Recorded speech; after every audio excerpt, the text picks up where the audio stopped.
Hello and welcome to Culture Shark, podcast about all things pop culture.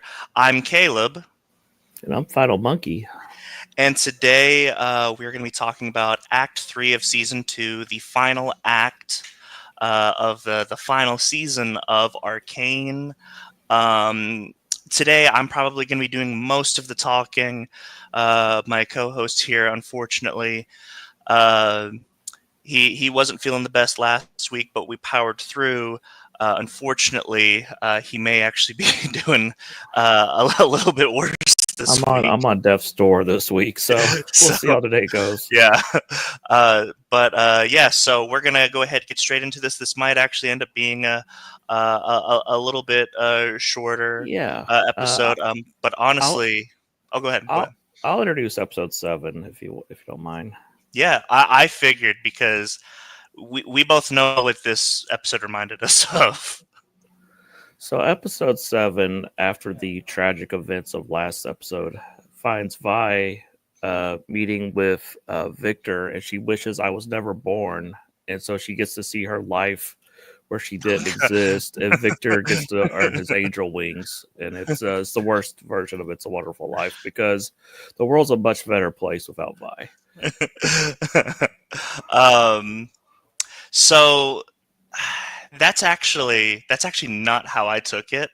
I definitely think that this is it's kind of a uh, this feels like uh, everything everywhere all at once. Uh, at least to Okay, me. I could see that. I was thinking more of the Christmas Carol when I was watching it, Oh, uh, gotcha. where it would seem like Jace was still the ghost of Christmas future or yet to come, and he was dealing with past and present and what could have been, and also I was getting into the Spider Verse vibes. Oh yeah, Uh, as far as animation goes, this entire show I is think this may be the best episode of the series. I will say that. that is a possibility. I definitely thought that myself, actually.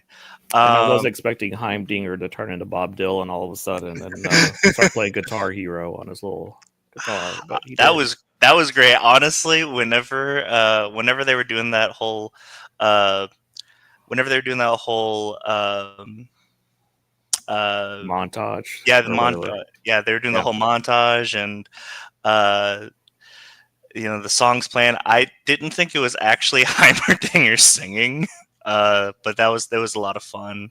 Hmm. Um, no, so a this is a beautiful standalone. Hmm. Honestly, Yep.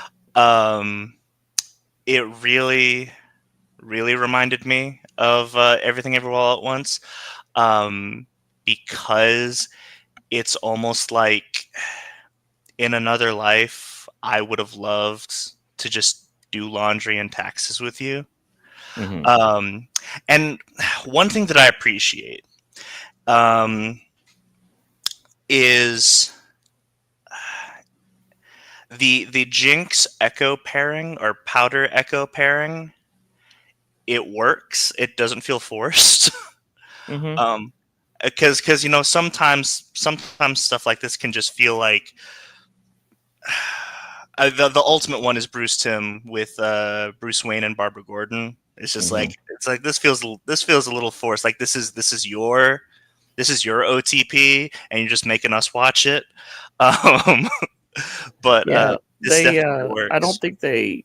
I mean, they may have touched on a little bit on the show about them being childhood friends, but if you watch the Imagine Dragons music video, there's like shots of them bouncing on the bed and stuff when they're little kids and playing Hmm. and stuff. So they definitely have more of a friendship, or they did before. The show doesn't really touch on that much, but they definitely were childhood friends.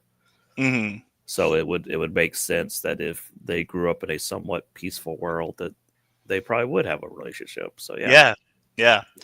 Now, as far as the world being better off with Vi dead, um, Am I I, wrong?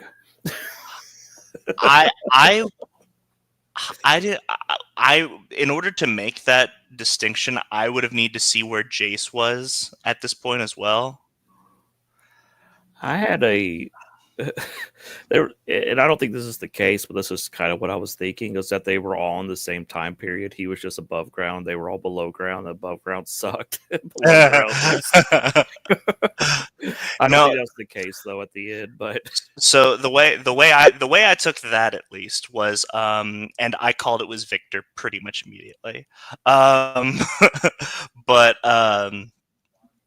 what I figured was whenever Jace, Heimerdinger, and Echo get taken into the Hex Core, I took it as um, I'm gonna take Jace with me. I need to put Echo and Heimerdinger somewhere, so I'm yeah, just gonna I'm just they gonna won't put be them in. safe. Yeah, I'm gonna put them in the best timeline, so that way they're not gonna suffer like Jace is about to suffer. Yeah, That's the way I took it. because I need to teach Jace to, you've got to stop me because this is Yeah. what's going to happen. If it reminded me actually of I've seen this plot a couple of times, like in Joe Kelly's Deadpool, where the Messiah's coming, but it's not really a Messiah because it's gonna give everybody bliss, and then everybody's just gonna be mindless, dead. You know, if there's no suffering, no anything, you just kind of cease to exist. Hmm. And I've seen that. I definitely have seen that plot a couple times. I think Serenity kind of touched on that a little bit. Firefly, Yes, yes, when they Serenity. were trying to make the Um, Reavers, I believe is what they were called. yeah, So the Reavers were supposed to be the perfect society, and then they 90% of the population just laid down and died, yeah, due to lack of motivation, and then the other half went they pendulum swung the other way and became the most ravenous creatures in the right. universe. Um, Destiny kind of does this as well.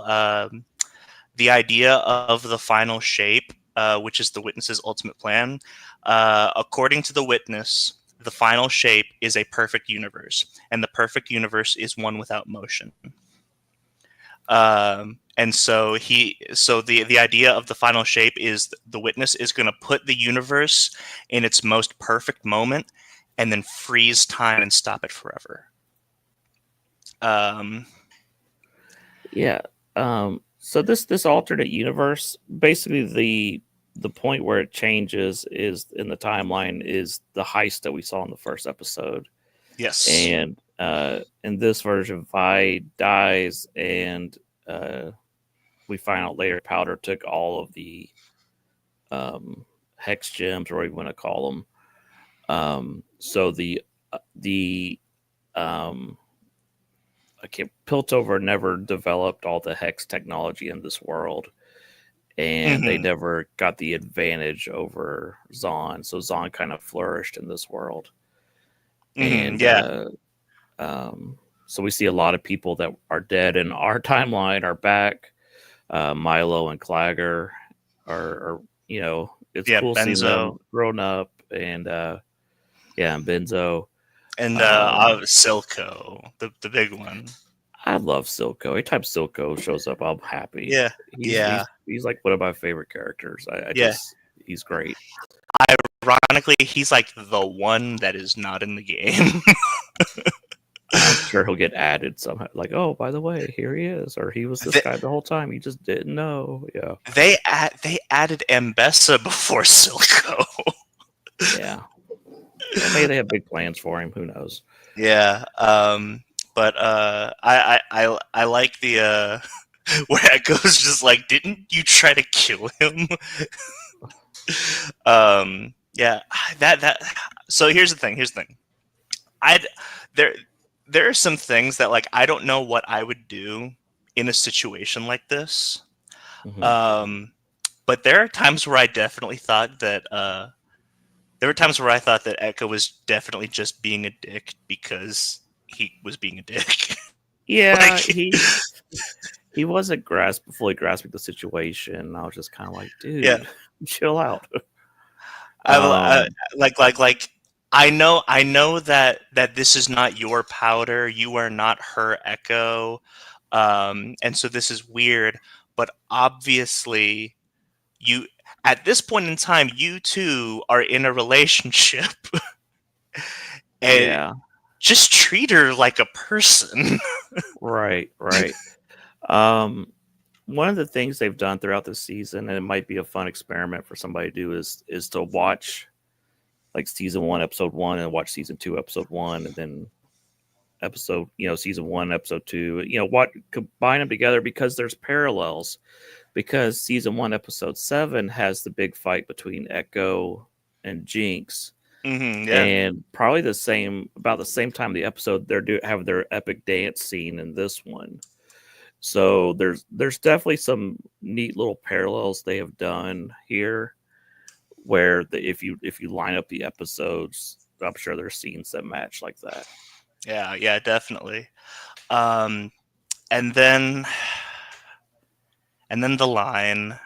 I mean, like I start crying. It's amazing. I just started tearing up whenever she goes in for like just work together. Here's a normal kiss, and then Echo kind of holds back, and she looks confused, and he says, "Can we just pretend like it's the first time?" Oh, and then they kiss, and it's like this. It's a really emotional kiss. It's beautiful. It's perfect. I love it. Um, and So we yeah, also got Heimdinger is here, and he yeah, is at first he's kind of a curmudgeon about everything. He's like, "Oh, we're stuck here. Just live this life." And Echo has an idea for a time device. I thought he already had the time device in season one. I was kind of confused. Um, I think in season one, because it was the fight, they only really did the time thing in the fight scene. But if you go back and watch the fight scene, it's more symbolic than it actually happening. okay, yeah, I think you're right. So he actually builds this time device here that it, it can only jump back in time about 4 seconds. Yep. Only. Um, yeah, and so he's kind of Heimdinger builds this machine behind their back that can send them home. But I think Heimdinger knows only one person could use it. Yep. So he ends up sending Echo back, and then Powder gets her Echo back. Yeah. And then, from what I can tell, Heimerdinger's not dead. He just gets sent to a different random timeline. Like this. This was a portal back to their time, but Heimerdinger's not exactly there, so he just gets sent to a random Yeah, time. if Is what? anybody shows up from this show on a spinoff, it'll probably be Heimerdinger just showing up like, "Oh, this is where it sent me." Yeah. I could see that. Um, yeah. And I'll go ahead and say this, because I know a lot of people. Um, I'll go ahead and say this. I think Game of Thrones has actually ruined a lot of people on show endings, because at this point, I can't think of a single show ending that people have been satisfied with since Game of Thrones, and I think it's just because people are negative towards show endings now. But I think that both seasons, this entire show is a masterpiece, beginning to end. And if this show doesn't get spin-offs, I mean, this is still a complete show. Yeah. Yeah. I do have my quibbles. We'll talk about it at the end.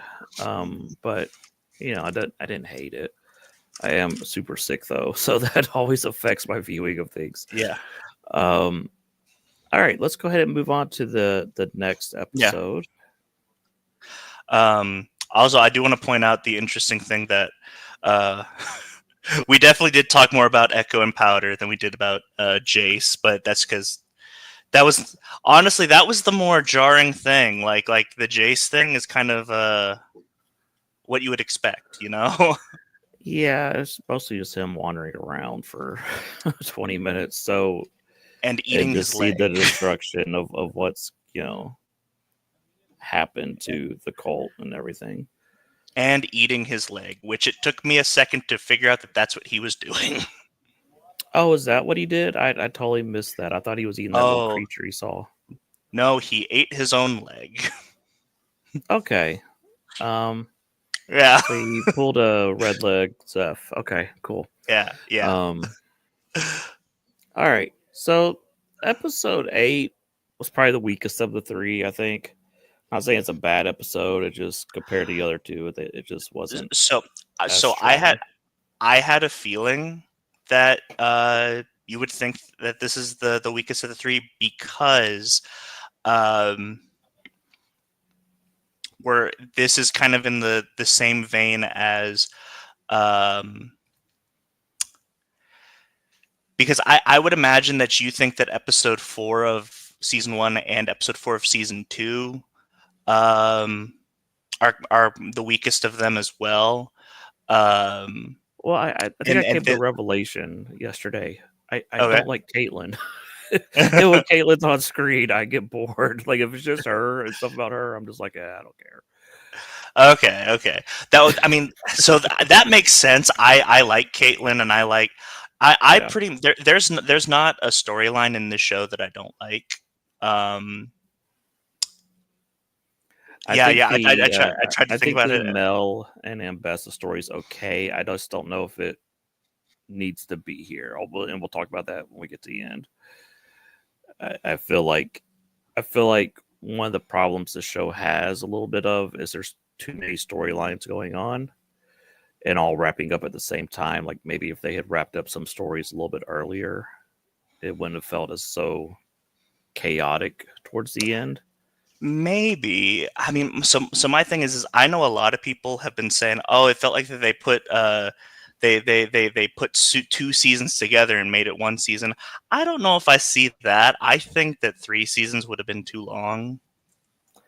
Um, Yeah, I do agree 3 seasons would be too long, but I do think there something feels a little off. Something with the pacing is there's just something off. um, yeah, maybe. It's.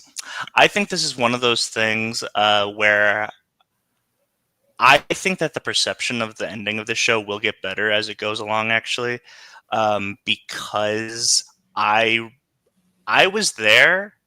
I remember the divisiveness that was the Avatar: The Last Airbender ending. And now, I mean, people don't even talk about the divisiveness of the ending. It's just a perfect piece of animation, and I Yeah, think this is going to end up the same way. the episode's only been out for 24 hours. Give it time. Right, right. I think it'll settle into whether it was great or not. Like I remember when Last Jedi came out, a lot of people liked it, and now that everybody hates it. It I kind don't of took think people are time. going to hate this though. No, I don't. No, I'm not saying that, but I think it takes time for things to settle in. Oh, it Like definitely does. there's a newness and a freshness to this right now. We just gotta Hmm. let things settle. And I don't think was bad. I just think okay. I think people will look back on this differently than they are right now. So, um, this episode we find out that Jinx has been imprisoned, and it's just kind of dealing with that. Which Um, what I like is we talked about this last week, um, where we have like reflections. This is also a reflection of last season when Vi was in prison of her own volition. yeah, um, and so it's like poetry; it rhymes. um, right. yeah. But at this point, Yeah. oh, go ahead. This is a lot of setting up the pieces for the final episode. Yeah, yeah, A lot of definitely. getting everything ready to go, realizing that Victor is the threat, and Victor and Bessa teaming up, and then Caitlyn and Vi making up and making out and whatever. Um, and uh, I'm just the scene doesn't. I know some people are bothered by the scene. It doesn't come out of nowhere. It My thing is just the logistics of it. Like they're in a they're in yeah, a I'm waiting for someone to they're in walk a in on cell. them, and they're just both like naked, locked in a cell, and they'll be like, hey, we could Yeah. explain." It's like okay, Well, and like there's nothing soft. Like it's yeah, just a it's just a room. Yeah, it's not. I don't question the scene. I just question the logistics. You think it's hot until you're actually there, and you're like, oh, this is not a good thing. This is bad. Exactly. um, but yeah. So at this point, uh, Jace and Mel have reunited. Caitlin as well, and they are dealing with I guess like a I don't know. We never give him a name, but it's like a Victor bot. It's like a Doom bot from Doctor Doom, Yeah, but they but kind they of but remind me of the Undead Legion in Full Metal Alchemist towards the end, oh which you, yeah, I yeah. could definitely see that. Um, but so they're dealing with all that. They're trying to rally the Piltover army, and um, they are evacuating Zon because at this point, the toxicity between Zon and Piltover it hasn't been stomped out, but Caitlyn is definitely trying to make amends, and so they're trying to, you know, evacuate everything. Um, and while Jinx is in her cell, she experiences visions of Silco. We get Silco again, and obviously Silco's great. Um, and I think that he has one of the most profound lines in the show, and it's one that it's one that you can almost agree with, but not in the way that Jinx takes it. Which is violence is a cycle that can only be broken when one walks away. Mhm. That's a great line. However, Jinx takes it a different way. Vi comes to release her from prison, kind of break her out, and this is before her and Caitlyn get down. This is actually the cell that they get down in. um, but so Jinx is let out, and then immediately Vi is locked in by Jinx. She says that she's going to break the cycle, uh, essentially by her version of walking away is just offing herself, and so that's her plan. Um, and then uh, Jason, Caitlin are rallying Piltover's forces, and Mel attempts to one last time talk her mother down. Um, and I got to be honest, if there's like any if we get like a one-off special episode of this, man, I'd love to see that childhood. I would love to see Mel's childhood and how Ambessa was as a mother, um, because she's horrible. Yes. um, Ambessa is just a is it's it's weird because we've got essentially we've essentially got like three different villains going on. We've got Singed, we've got Ambessa, and we've got um, Victor. Victor, I would say, is kind of Thanos. Trying to make the universe a better place through glorious evolution. Singed is kind of uh, I would say he's the most tragic and like not relatable or sympathetic, perhaps, because he essentially created heroin to save his dying daughter. um, but that's kind of his. And then Ambessa, she's just the complete monster villain stereotype. um, and obviously Mel's attempts to talk her mother down do not work. And then it flashes back to Victor uh, empowering his servants to make them all kind of these doom bots, um, including Warwick. Is going to become one of these doom bots, and that's where we leave off with killing is a cycle. And this one definitely is. It is all set up, but I think it's also like a necessary episode. Like, it's one of those episodes where like there's really no getting around it, in my opinion, at least. Because everything that happens, you pretty much have to have happen before the last episode. But yeah. So let's get to the final episode. It starts out very chaotic. We're at war, and yeah, we just get into it. It's yeah.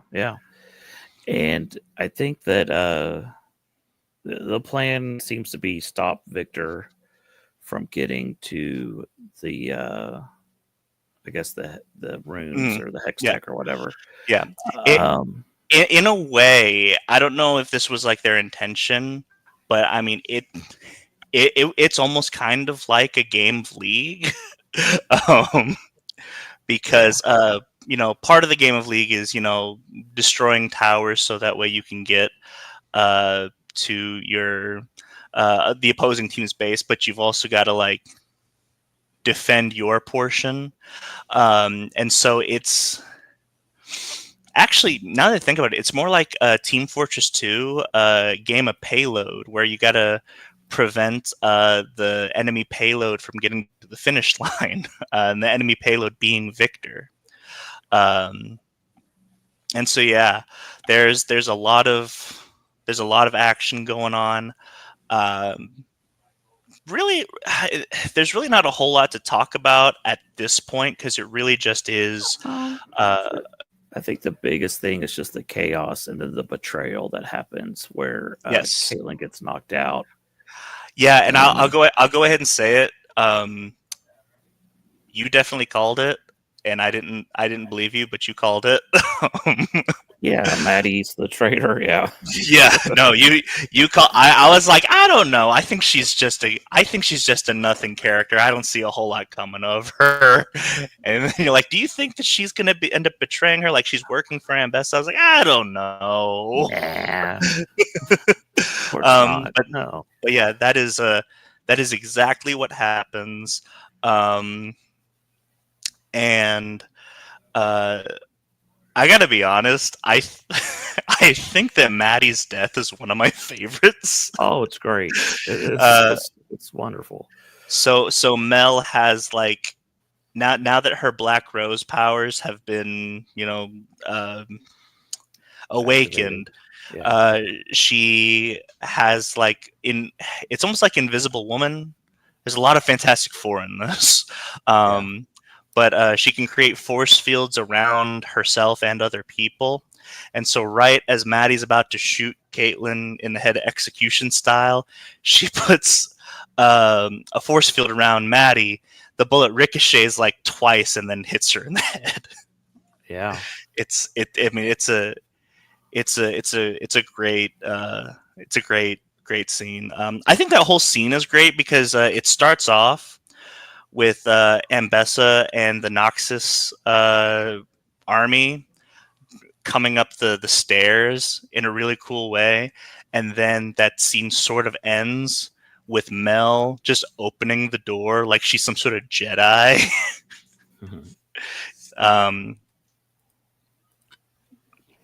But yeah, then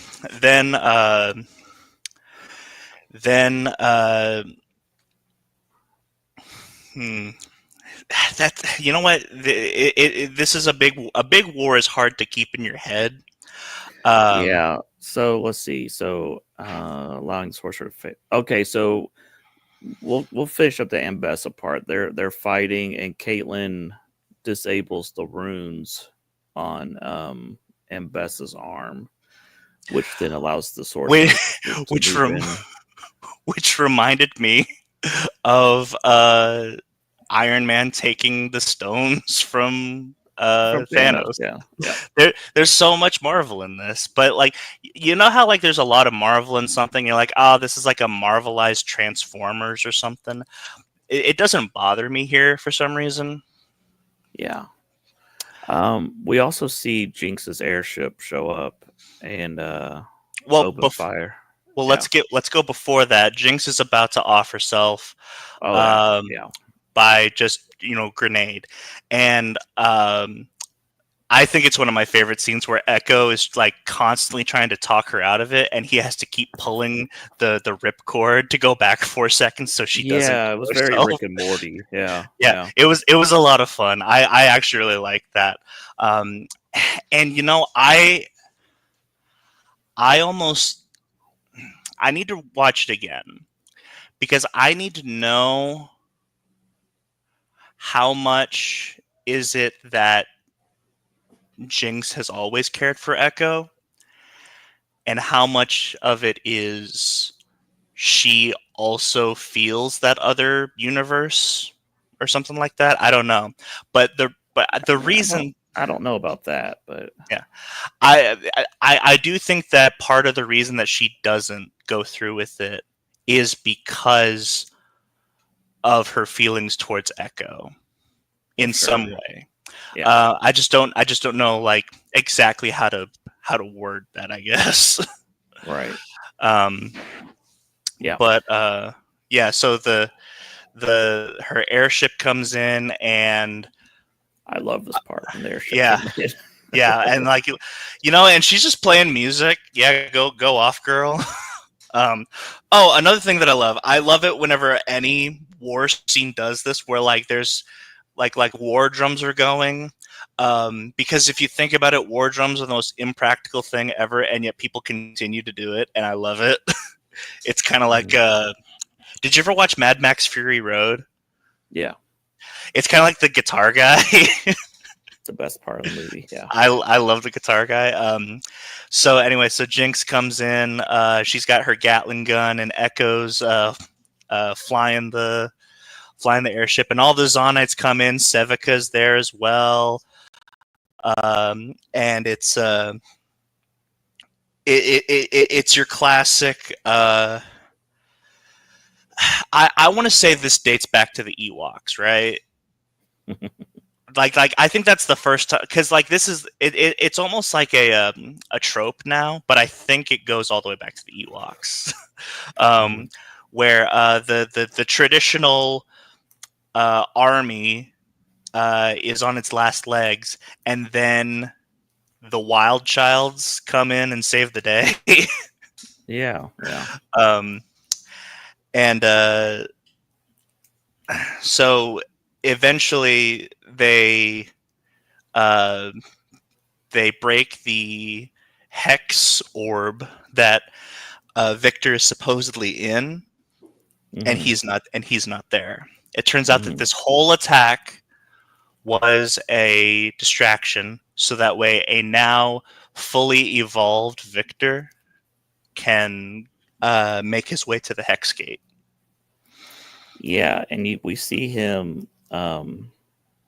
There's kind of two things happening at once here. We got the Victor and Jay stuff happening, and the uh, Echo and Vi and Jinx, and the what's the wolf's name? Warwick. Warwick. Yeah, we got all the their fights are all happening, and And Mel and Caitlyn versus Ambessa. Here's the thing: I think that everybody fights their final boss in this episode. That's what I really enjoyed. Is that the final boss of Jinx, Vi, and Echo is Warwick, Vander, and then the mhm. final boss for Caitlyn and Mel are obviously Ambessa, and then Jace's final boss is Victor. I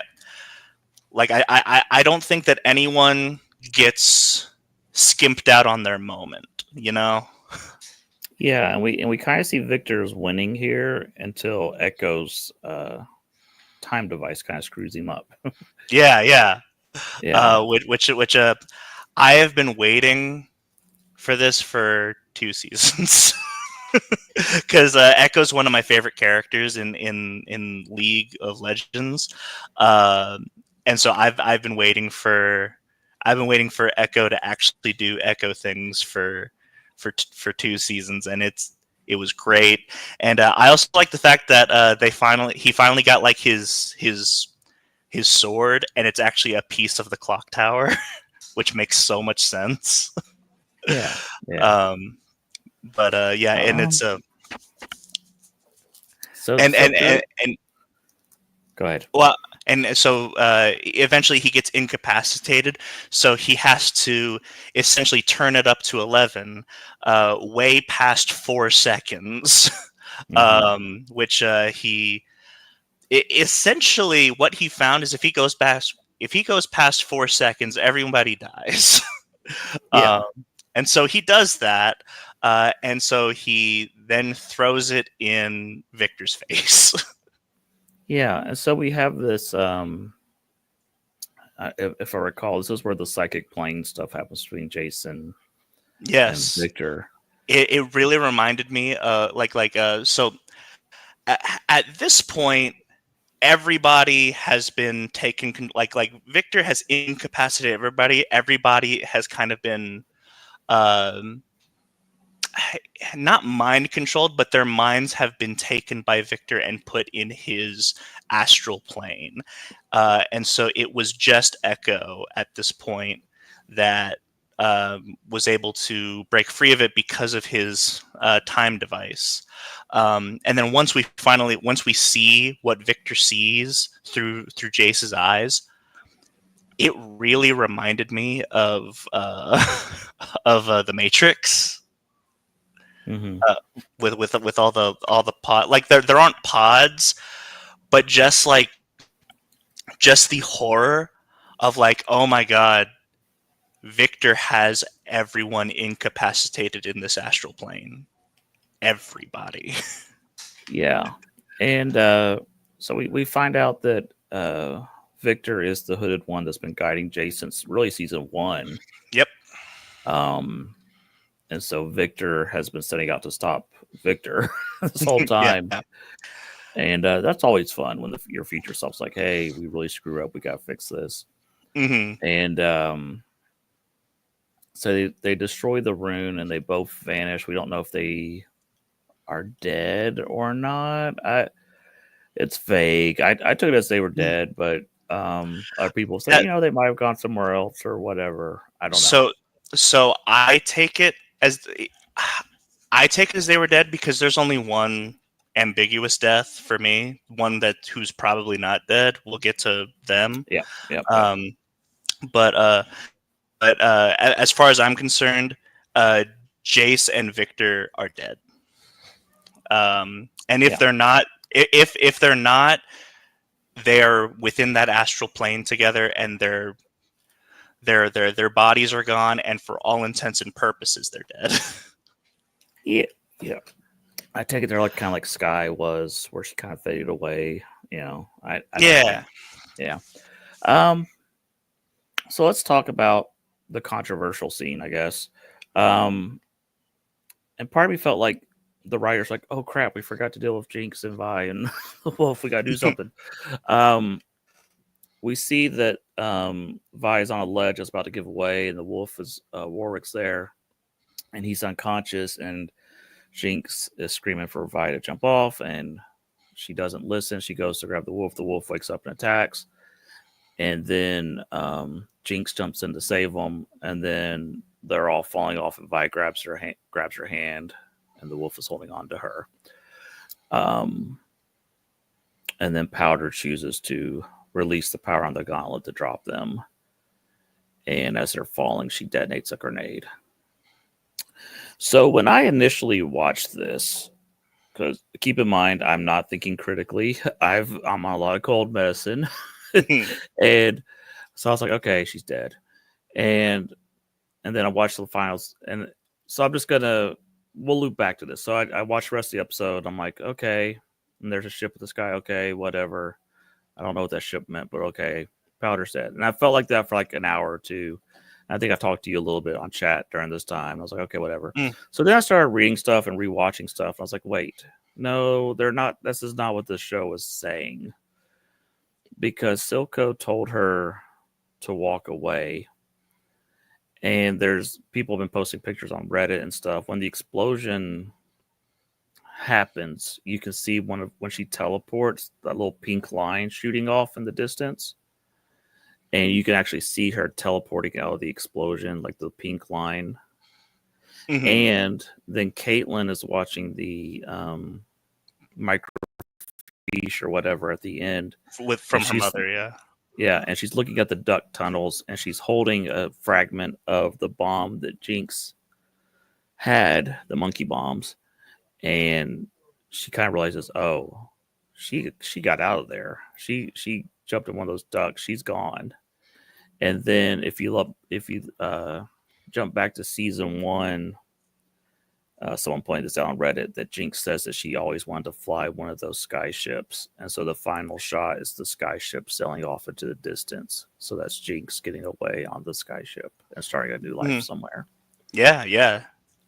So I went from she's 100% dead to 100% she's not dead in about 5 hours last night. So I never thought. I mean, I never thought she was dead, because I think as I'm watching it initially, I was like, okay, so this is ambiguous, sure. But then once I saw that she was looking, as soon as I saw that Caitlin was looking at the ducks, that's when I'm like, okay, yeah, she's not dead. So I noticed the ducks on my first watch. I almost wonder if like that's the reason that like I like this. I like this more than a lot of people on Reddit, is because I think a lot of people on Reddit just aren't noticing this. I think if you take it at face value that Jinx died at the end, it's not a great ending. Yeah, yeah. But if she got away, it makes more sense that she was able to escape from all this. And I mean, let's face it, Jinx has had a crappy life from the beginning to all this, and her being foisted into like this leader that she didn't want to be of this resistance movement and all this, and now she's finally free to start her own life. Now, sadly, Echo she's dead, and that shot of Echo sitting by himself mirroring the season 7 or the episode 7 shot of them together is rough. So what was happening there was everyone wrote down names of people they lost during the war, and they burn them into the night sky.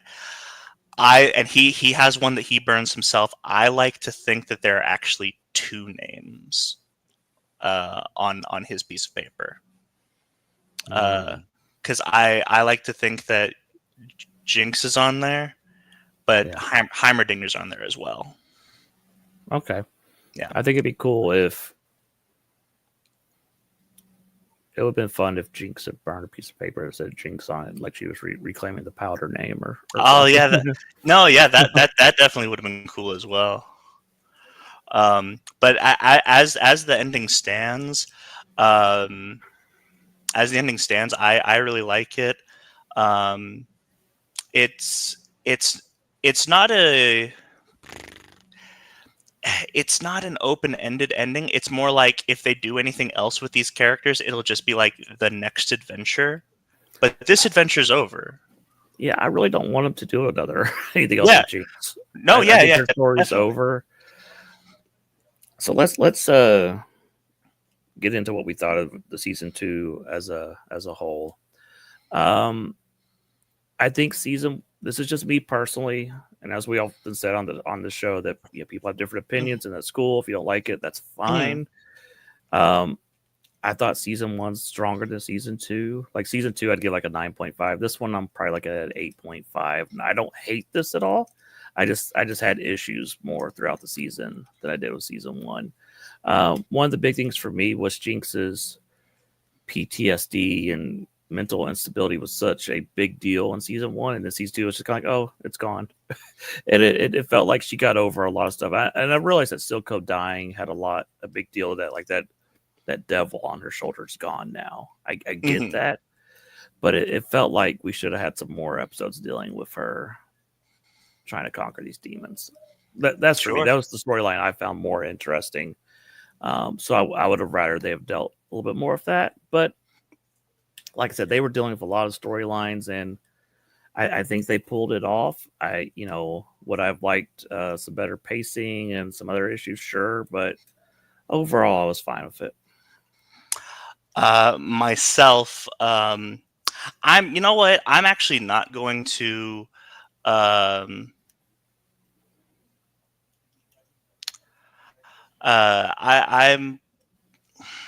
I'm not going to compare season one and season two.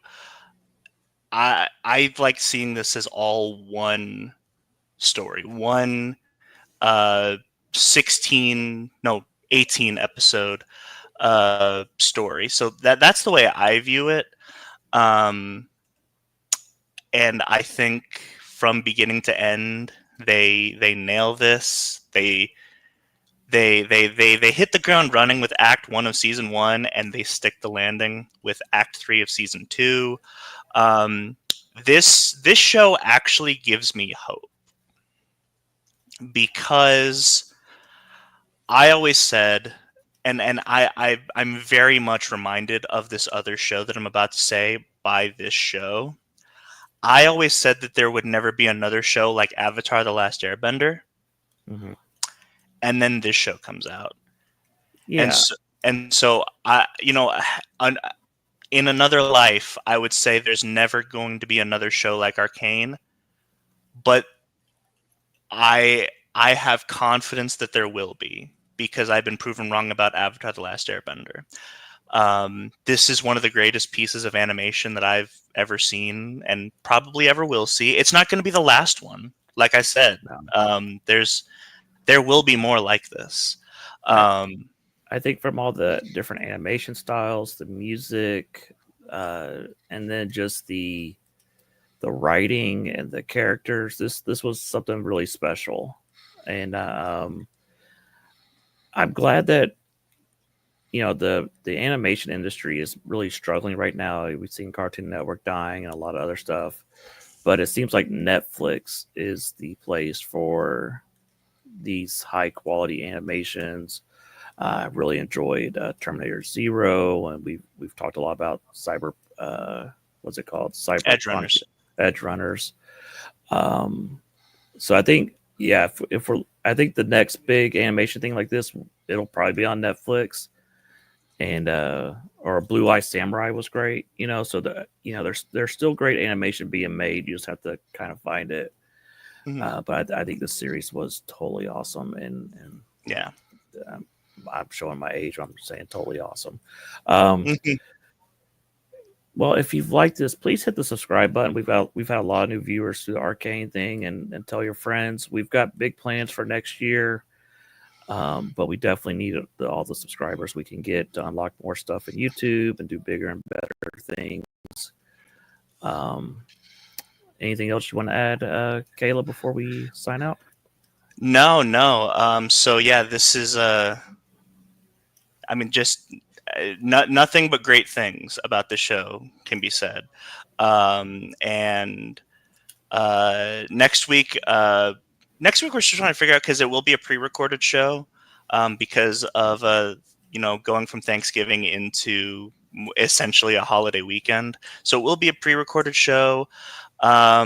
We talked a little bit, because my birthday is on the 5th. I was like, here's how you can celebrate my birthday with me, by watching some of my favorite stuff and just talking about things that Yeah, I like to do.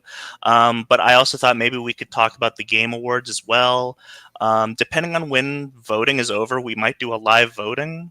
yeah, Um, yeah. so uh, Um, but we'll once see how that is. once I get feeling a little better, it may not be this week because of Thanksgiving, but next week I'll probably do a solo video on my Penguin review. I thought Penguin was great, but I got a lot to say about it. So Yeah, um, and I'm going to be watching Penguin with my family once we get Max, so I will not be able to binge it in time for the Hype Train review.